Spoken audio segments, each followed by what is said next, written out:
నువ్వు నవ్వితే ఇట్ట లేదు. నీకెట్లా ఎరక సార్ అంటే పర్సనల్ ఎక్స్పీరియన్స్.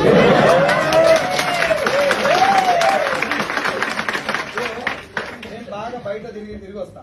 నేనేం పీకినా పొడిచినా అని చెప్పి మన బలుపు మనం ఏదో బయట కట్టలు కడతాం, ఏం పీకేది ఉండదు మనకు కూడా తెలుసు. ఓ 2 ఛాయలు తాగుతాం, అట్టాడు తిరిగి వస్తాం, అందరు చేసినట్టే పని చేస్తాం. కానీ భార్య 4 గోడల మధ్యలో ఇంట్లో వేరే ప్రపంచంతో సంబంధం లేకుండా బాత్రూమ్ కడిగేదావనే, కిచెన్ పోయేదావనే, బెడ్రూమ్ క్లీన్ చేసేదావనే, హాల్ తిరిగేదావనే, ఇన్ని రకాల వాతావరణానికి ఎక్స్పోజ్ అయినప్పుడు మైండ్ లో అంత అలర్ట్నెస్, అంత హ్యాపీనెస్ ఉండదు.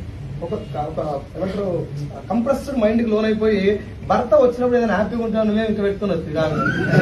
మళ్ళీ ఇంకొచ్చి డైలాగు ఆడిదాన్ని నీకే ఎంతుంటా మొగోడు నాకెంతుందా ఏముంది మచ్చా నీకు చెప్పిన ఛాయలకి ఇత్త గోలేస్తే పుట్టుకు అంటాం. అవునా కాదా? డికాషన్ ఉంది నీ జీవితం, దానికెందుకు చింపుడు? Yes or no?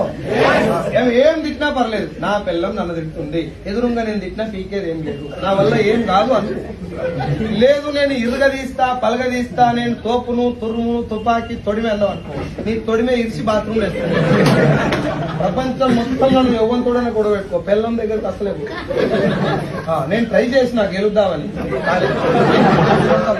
నేను ఇంటికెళ్ళి వస్తే వాడు చెప్పి కదా దాన్ని వేసి చదువుతారు తోపు డీయూసీ లేదు కదా.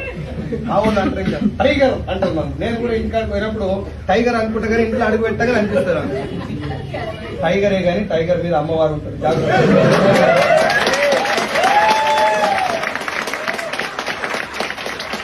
నా రిక్వెస్ట్ ఏంటంటే ముఖం మీద నవ్వు అంటించుకో. నీకు నవ్వు వస్తలేదంటే ఈ మీటింగ్ లో కూర్చో. నేను ఓపెన్ గా చెప్తున్నా, దిస్ ఇస్ మై మీటింగ్. ఇప్పటి నుంచి నీకు నవ్వు వస్తలేదు అంటే ఈ బిజినెస్ కు నువ్వు సూట్ కావు. ఎందుకు వస్తలేదు నవ్వు? ఎందుకు రాదు చెప్పు? ఈగో వస్తుంది. ఆ ఈగో తోటి అది కూడా రాదు.